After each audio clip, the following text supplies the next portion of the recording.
Chapter 1. The proposal that shocked the world. It started as a joke, or did it?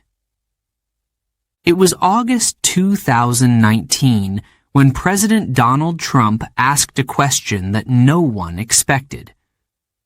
Can we buy Greenland? A few chuckles. A pause. Then silence. The room full of top officials stared at each other. Someone coughed. Someone else shifted in their seat. He wasn't joking.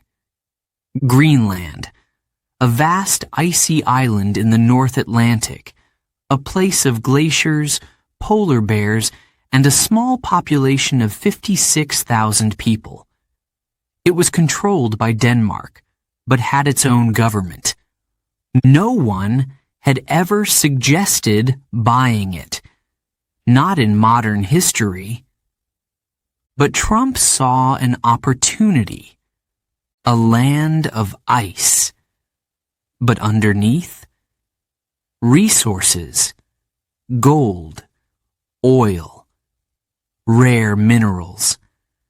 A land of strategic power sitting between Russia, North America, and Europe. A land that, once before, had been offered for sale by the U.S. back in 1946. But that was long ago. This was different. The news leaked. Headlines exploded. Trump wants to buy Greenland. The world was listening. And soon, the world was reacting. The Danish government was the first to respond. This must be a joke, said politicians in Copenhagen. Greenland is not for sale, said Denmark's Prime Minister, Mette Frederiksen. She looked serious. She sounded insulted. Trump was not pleased. It was a big idea, he later told reporters.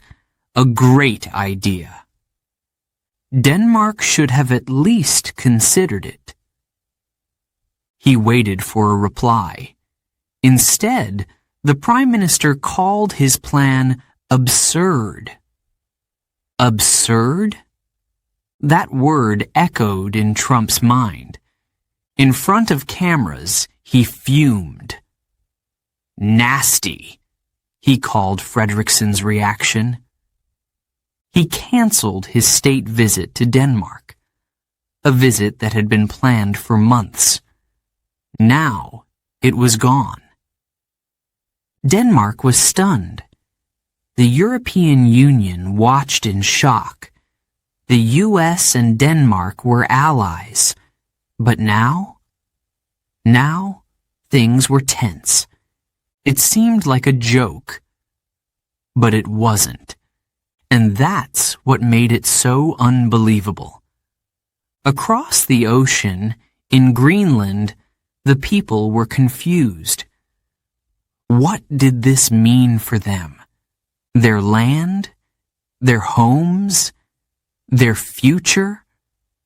A woman in Nuuk, the capital, shook her head when a journalist asked her. Greenland is not something you buy, she said. But others were curious. What if the U.S. did buy Greenland? Would there be money? Would there be opportunity? Or would Greenland lose its identity? The debate had begun. But Greenlanders had already made up their minds. The answer was no. Not everyone in Washington agreed with Trump. Some laughed. Some thought it was ridiculous. But others saw what Trump saw. The Arctic, the ice was melting, And beneath it? Oil, gold, rare earth minerals, things that made China powerful, things that made Russia dangerous. And Greenland? Greenland had them all. The United States military had been in Greenland for decades. The Thule Air Base, America's northernmost military base, was already there.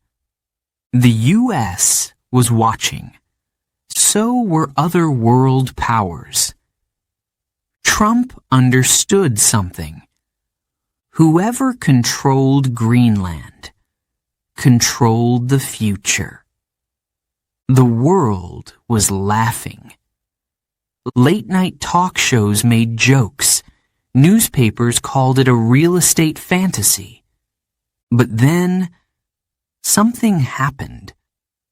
The laughter stopped. In China, government officials held meetings. They were already investing in Greenland. Quietly, in ports, in mines. They wanted Greenland's minerals. In Russia, Arctic military operations increased. Submarines moved, bases expanded. They wanted control. And the United States? Trump's Greenland idea had failed. But he had revealed something. A battle was already happening. A battle for the Arctic. And Greenland was the key. The deal was dead. But the fight for Greenland? That had just begun. Chapter 2. Why Greenland? The strategic and economic importance. Was Greenland just another real estate deal, or something much bigger? Greenland, a land of ice and silence. To most, it was just a cold island, remote, empty, a place few people ever thought about. But to world leaders, to the most powerful nations on Earth, Greenland was a treasure. Not because of its beauty, not because of its small towns or northern lights, because of what lay beneath, because of its location, because of its future. The Arctic was changing, melting. The ice that had covered Greenland for thousands of years was shrinking. And underneath, a hidden world. Oil, gas, rare minerals, elements needed for the future. Smartphones, electric cars, satellites, all depended on materials buried deep under Greenland's frozen land. And now, those resources were becoming easier to reach. Nations were watching. The race for Greenland had begun. But it wasn't just about money. It was about power. Greenland was more than an island. It was a bridge between North America, Europe, and Russia. A place where ships could pass, where military bases could rise, where nations could gain an advantage. And the U.S.? The U.S. already had its foot in the door. The Thule Air Base, built during the Cold War, sat in the icy north. It was a listening post, a watchtower in the Arctic, missiles, radars, a shield against enemies. For the United States, Greenland was not just valuable. It was necessary. Trump saw it. Others saw it too. And that's when the fight for Greenland truly began. In Washington, Trump's advisors whispered about the possibilities. Could Greenland be bought? Could America own this frozen frontier? It sounded strange, impossible. But there was history. In 1946, the U.S. had already tried to buy Greenland. Back then, President Harry Truman had offered $100 million for the island. Denmark had said no. But times had changed. The Arctic had never been more important. China was moving in, trying to build airports. Russia was strengthening its Arctic fleet. Trump didn't want to be left behind. He wanted to own the future. The problem? Denmark wasn't selling. The Danish Prime Minister, Mette Frederiksen, was clear. Greenland is not for sale. This is not how the world works anymore. But Trump didn't give up. He had bought hotels, casinos, skyscrapers. To him, everything had a price. Why not Greenland? Denmark was small. The U.S. was powerful. Could they be convinced? Could they be pressured? Trump thought so. But what he didn't expect was the reaction. Untitled. The news spread. Greenland. A place few had thought about was now in the headlines. Leaders across Europe were shocked. Was this a joke? They asked. Or was it something more? The Arctic was no longer a frozen, forgotten place. It was now the center of the world's attention. And some countries? They saw an opportunity. China had been quiet. But in the shadows, they had plans. Chinese companies were investing in Greenland's mining industry. They wanted the rare minerals buried in the ice. They had tried to build airports on the island. A small investment? Or something bigger? The U.S. saw it as a threat. Trump saw it as a challenge. If China was interested in Greenland, then the U.S. needed to move fast. Russia was watching too. For years, they had been expanding their Arctic power, building new military bases, strengthening their navy. They wanted to control Arctic shipping routes, to dominate the frozen seas, to keep other nations out. Greenland? To them, it was just another piece of the Arctic puzzle. And if the U.S. wanted it, Russia would make sure it wouldn't be so easy. Trump's idea had started as a whisper.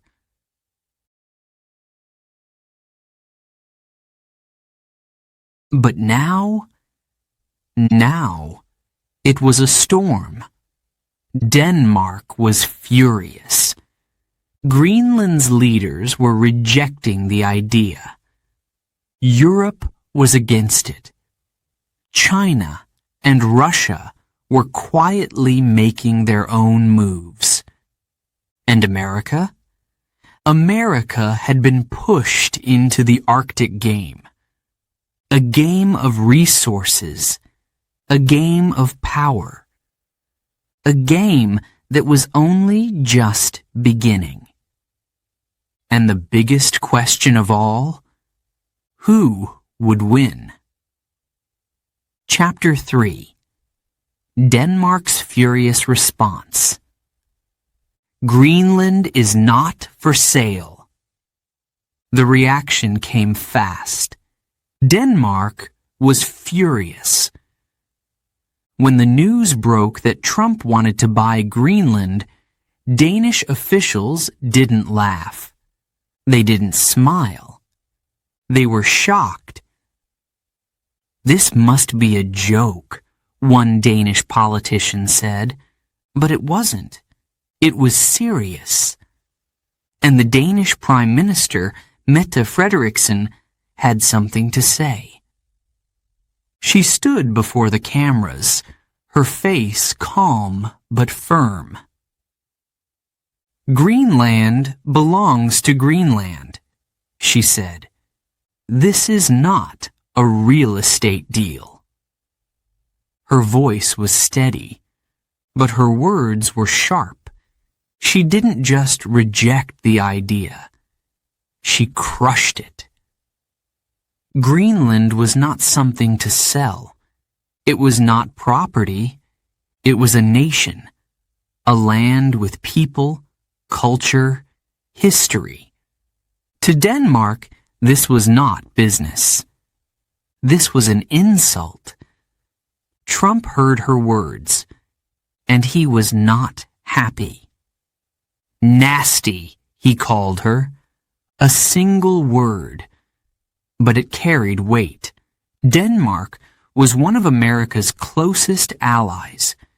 They had fought together in wars. They had stood side by side in NATO. And now, a single deal, or the rejection of one, was changing everything. Trump had planned a trip to Denmark, a state visit, a meeting of leaders. But now it was canceled, untitled.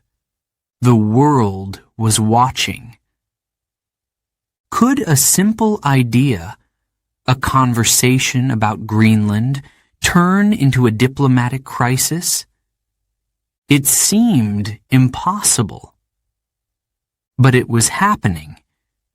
In Denmark, the reaction wasn't just political, it was personal.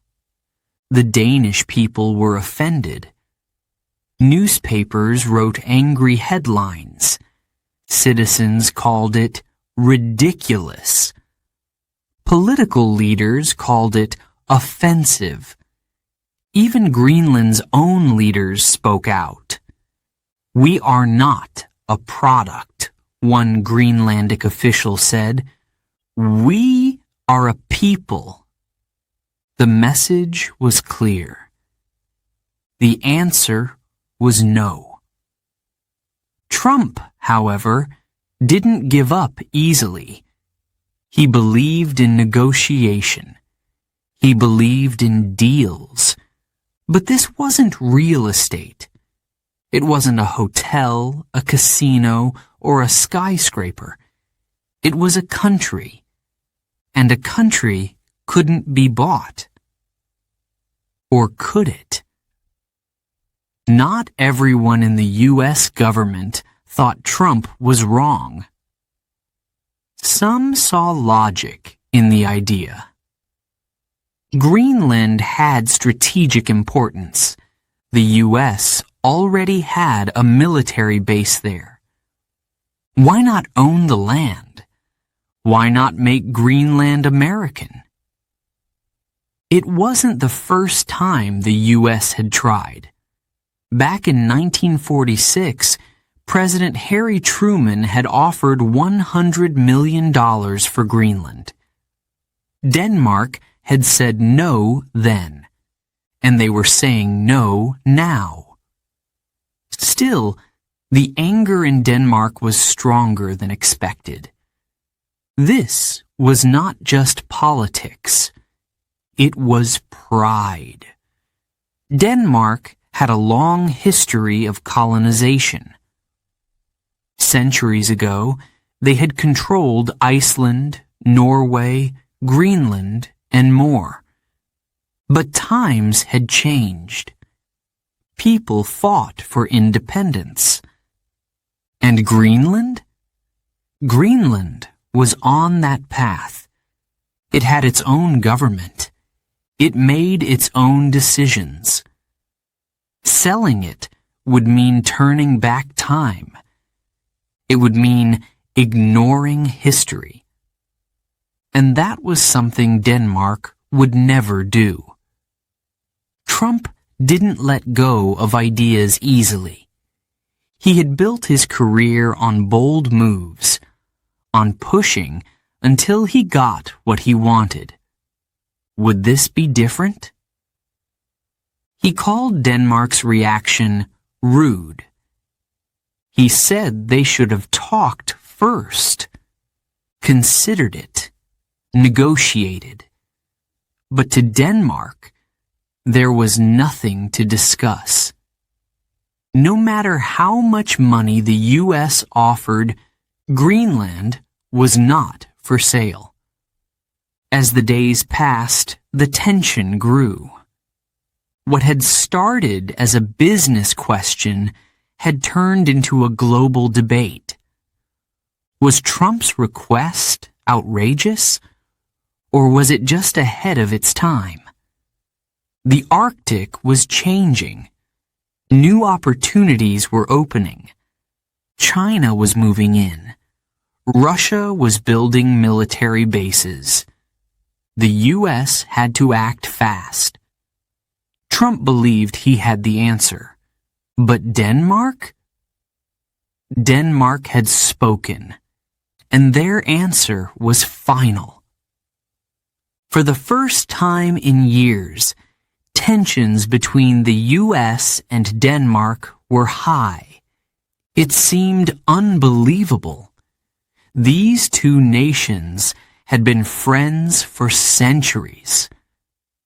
And now one question, one idea, had pushed them apart. A question that had started as a whisper. A question that had echoed around the world. And a question that in the end had no deal, but left behind a storm. Chapter 4. European leaders enter the debate. Trump had a vision, but the world had other plans. The shock spread beyond Denmark. Europe was listening, and they were not pleased. Greenland was not just an island. It was part of the Western Alliance, part of NATO, part of Europe's security.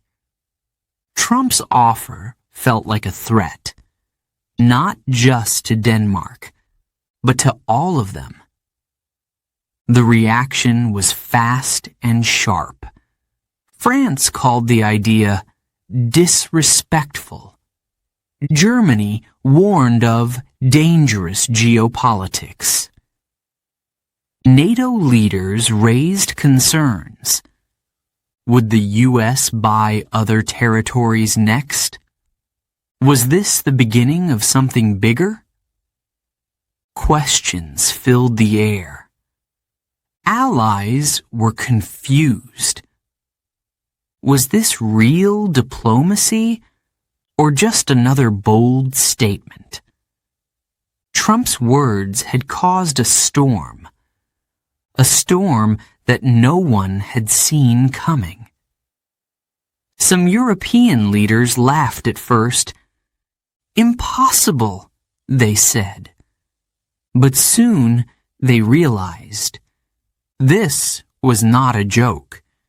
The U.S. was serious, and that changed everything. Untitled. For decades, the Arctic had been ignored, frozen, silent, forgotten. Now the world was waking up. And Greenland? It was at the center of it all. This wasn't just about Trump. It was about power. It was about who controlled the future. And Europe? Europe didn't want to be left behind. Behind closed doors, leaders gathered. In Berlin, in Paris, in Brussels. The European Union held emergency talks. Would the U.S. push further? Would Denmark need support? For the first time, the Arctic was on everyone's agenda.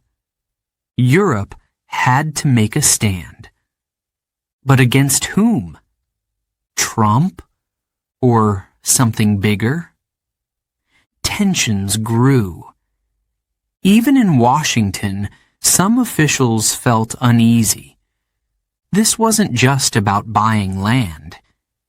It was about America's image. Some in Trump's own government had doubts. Would this make the U.S. look aggressive? Would it damage alliances? There was no clear answer. But one thing was certain. America's rivals were watching. From Moscow to Beijing, eyes turned north. Russia had long expanded in the Arctic. Military bases, icebreaker ships, influence. And China? China was investing. Quietly, carefully, building trade routes, mining contracts. Was Trump's idea a mistake, or was it a warning? Europe had to decide. Would they stay silent, or would they act? In the halls of the United Nations, whispers spread. Would America force the issue? Would Trump pressure Denmark? Would Greenland become a battleground? No one knew. But Europe would not wait to find out. A new plan was taking shape. Stronger Arctic policies. Closer ties with Greenland. A clear message to the U.S. Greenland was off limits. Europe would stand by Denmark. The Arctic would not be a place for bidding wars. This was about sovereignty, and Europe was ready to defend it. The U.S. had miscalculated. Trump had pushed too far.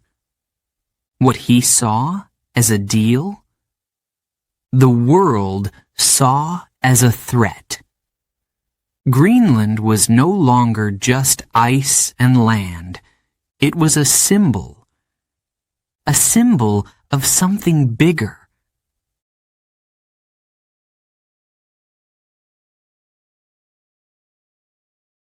Power, influence, control. The Arctic's future was no longer a question. It was a fight. And everyone was now part of it. Chapter 5. The Military and Security Implications. The Arctic is melting, and so is the balance of power. The world was changing. Not just in politics, not just in trade, but in nature itself. The Arctic, once locked in ice and silence, was opening. And with it came a battle for control. This wasn't just about Greenland anymore. It was about the entire Arctic, a frozen frontier where nations clashed without firing a single shot. The ice was retreating, and underneath, new pathways, New opportunities, new risks. Superpowers were moving in. Russia, China, the United States, all watching, all waiting. Russia was ahead of the game. For years, they had been preparing, building military bases on Arctic islands, expanding their naval forces, testing new weapons in frozen waters. The world had ignored it. Now it was impossible to ignore. Russia wasn't just claiming the Arctic, they were owning it. China had a different plan. No warships, no military bases, but money. They were investing in Greenland, trying to buy influence, building airports, funding mining operations, securing access to rare minerals, materials needed for technology, batteries, weapons. China didn't need to own Greenland. They just needed a foot in the door, and they were getting closer every year. The United States? They were falling behind. Yes, they had Thule Air Base, a military outpost high in the Arctic. But was it enough? Russia had icebreakers. China had economic power. And America? America was watching from the sidelines. Trump wanted to change that. He saw Greenland as a way to catch up, to secure America's future, to make sure the U.S. wasn't just a spectator in the Arctic race, untitled. For centuries, Greenland had been quiet, a land of ice, a place of hunters, fishermen, small villages. But now? Now it was at the center of global conflict. And the people who lived there? They had a voice, and they were ready to use it. The people of Greenland had watched the news. They had heard Trump's plan. They had listened to Denmark's response. But what did they want? Did they see a future with the United States? Or were they afraid of what would happen next? A fisherman in Nuuk, Greenland's capital, shook his head. We are not American. We are not Danish. We are Greenlandic. It was their land, their home, and they wanted to decide their own future. Greenland's leaders made their position clear. They were not for sale. They were not a bargaining chip. For years, Greenland had been moving toward independence from Denmark. Would selling it to the U.S. erase that progress? Would it mean losing control of their own destiny? These were the questions that worried the people. Not money, not politics, but their identity. Yet the world wasn't waiting for Greenland to decide. Superpowers were closing in. Ships in Arctic waters. Spies gathering information. Secret meetings behind closed doors. Would Greenland become a battleground? Would nations fight over it? Or would they find a way to share its future? No one knew. But one thing was certain. Greenland was no longer just an island of ice. It was the key to something bigger. Power. resources, survival, and the battle for the Arctic had only just begun. Chapter 6. Greenland's leaders speak out. We are not for sale. We are not a commodity. Greenland was not empty. It was not just ice. It was home. For over 56,000 people, Greenland was more than a frozen land. It was a place of history, language, and culture. A place of hunters and fishermen. A land of pride. And when the world talked about buying it, Greenlanders had something to say. Trump's proposal had shocked the world. But in Greenland, it had angered them. Their leaders stood before the world and spoke clearly. We are not part of a business transaction. They had spent years fighting for independence from Denmark, not to be sold, not to be owned. They wanted freedom, not a new flag, not a new government, not a new master. The backlash was immediate.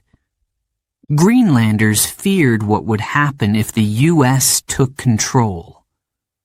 Would their language be lost? Would their way of life disappear? Would their resources be taken without their consent? These questions spread across the island, and the answer from Greenland's people was clear. No. Loudly, fiercely, with no room for negotiation, but in the shadows. There were others watching. Trump wasn't the only one interested in Greenland. Two giants had their eyes on it.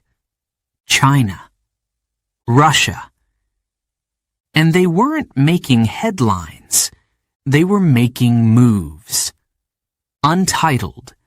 For years, China had been investing in Greenland. Not by sending troops. Not by offering to buy it. But by slowly building influence. They had tried to fund airports. Tried to gain access to Greenland's rare minerals. Tried to secure a future in the Arctic without anyone noticing. To Greenland, this was another threat. Were they just a tool for other nations? Would China own them in a different way? Would they trade one powerful nation for another? The fear was growing. And Russia? Russia wasn't using money. They were using strength. For years, they had been expanding their Arctic bases, building more icebreakers than any other nation, testing new weapons in the frozen sea. To them, Greenland wasn't just an island. It was a doorway. A way to control Arctic shipping routes. A way to increase their power. A way to keep the U.S. out. And if America couldn't buy Greenland, Russia would make sure they couldn't own it in any way. The tension was rising. Greenland was caught in the middle, between the United States, China, and Russia. 3 superpowers, 3 different plans, and one small island trying to survive. Would they be able to stay independent? Or was their future already decided by bigger forces? No one knew. But the pressure was growing. In Nuuk, Greenland's capital, leaders gathered. The Prime Minister stood before her people. She spoke with determination. We decide our own future, not America, not China, not Russia, us. The crowd cheered. But deep inside, there was fear.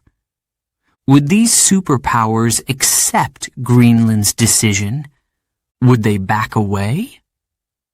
Or would they push harder? The world was changing fast. Greenland had stood its ground, but the storm was not over yet. Chapter 7. China and Russia, the hidden players.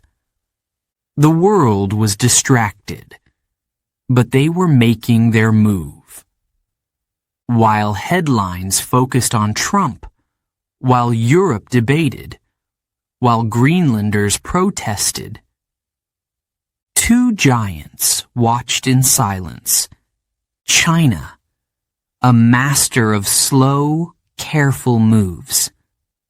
Russia, a force that had been preparing for years. They saw what others didn't. They saw an opportunity, and they were ready to take it. Greenland had always been quiet, a land of ice, snow, and small villages. But beneath that ice, beneath that silence, there was wealth and power, resources the world needed, rare minerals, oil, a strategic location in the heart of the Arctic. And now? Now, it was a prize, and every superpower wanted a piece of it. China moved first. They didn't send troops. They didn't send warships. They sent money, a slow, quiet investment. They tried to fund Greenland's airports, tried to build partnerships, tried to win trust without raising alarms. But some people noticed. In Washington, officials grew concerned. Why was China interested in Greenland? What was their real goal? The answer was obvious. Control, influence, a foothold in the Arctic. Russia moved differently. They didn't need money. They already had something stronger. They had military power. For years, they had been expanding, building new Arctic bases, testing weapons in the frozen sea, launching submarines beneath the ice. They weren't buying Greenland, but they were making sure no one else could have it. If the Arctic became a battlefield, Russia would be ready. Untitled. For a long time, the Arctic had been forgotten. A frozen world. A place of polar bears and glaciers. But now? Now it was the future. The ice was melting. New shipping routes were opening. New resources were becoming available. And whoever controlled the Arctic controlled the next century. Trump's Greenland bid had done something unexpected. It had shaken the world awake. Countries that had ignored Greenland were now paying attention. China, Russia, even European nations. Greenland was no longer just a piece of Denmark. It was a global asset, and the competition had only just begun. In Greenland, people watched with unease. First, the U.S. wanted to buy them. Now, China and Russia were making moves. What did it mean for them? Would their home become a battleground? Would they lose control? Would they have to choose a side? Fear spread. Whispers of foreign influence. Warnings of future conflict. Greenland wanted to be independent. But was that even possible? China wasn't backing down. They had lost the airport deal. But they had other plans. They still had mining investments, still had connections with Greenlandic businesses. A slow game. A patient game. China was good at waiting. And when the moment was right, they would strike again. Russia kept growing stronger. Satellite images showed new military bases in the Arctic, more submarines, more warships, more tensions. They had no interest in buying Greenland, but they had every interest in controlling the Arctic, and they were getting closer. In Washington, the mood had changed. At first, Greenland was just a real estate idea. Now it was a security threat. Now it was about more than Trump's vision. Now it was about global power. If China got too much influence, if Russia grew too strong, what would happen next? Would America be too late? The game had started. Greenland was in the middle. Superpowers were closing in. And the question was no longer if Greenland mattered. It was who would control it first. Chapter 9. A deal that never happened, but changed everything. Greenland wasn't sold, but the world would never be the same. The idea had come fast. It had shaken nations. It had sparked debates, created tensions, and made headlines across the world. But in the end, Greenland remained unchanged, at least on the surface. Trump had failed to buy it. Denmark had refused. Greenland had stood firm. No money had been exchanged. No contracts had been signed. The map of the world had not shifted, but something else had. Something deeper. Something that would last. The world had woken up. Before Trump's bid, few people had thought about Greenland's role in global power. Few had considered its true value. Few had seen what was coming next. But now the Arctic was on everyone's mind.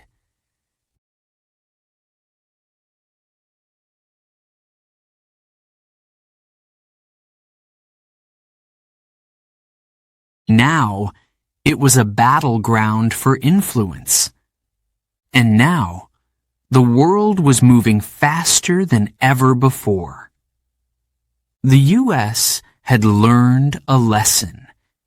If it couldn't buy Greenland, it had to secure its place in the Arctic another way.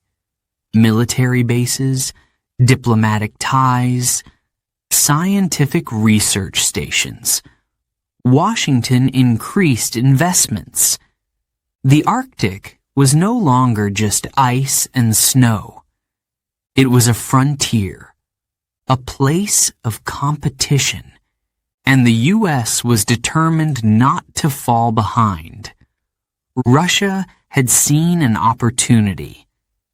They had been expanding for years, building bases, deploying submarines, testing weapons.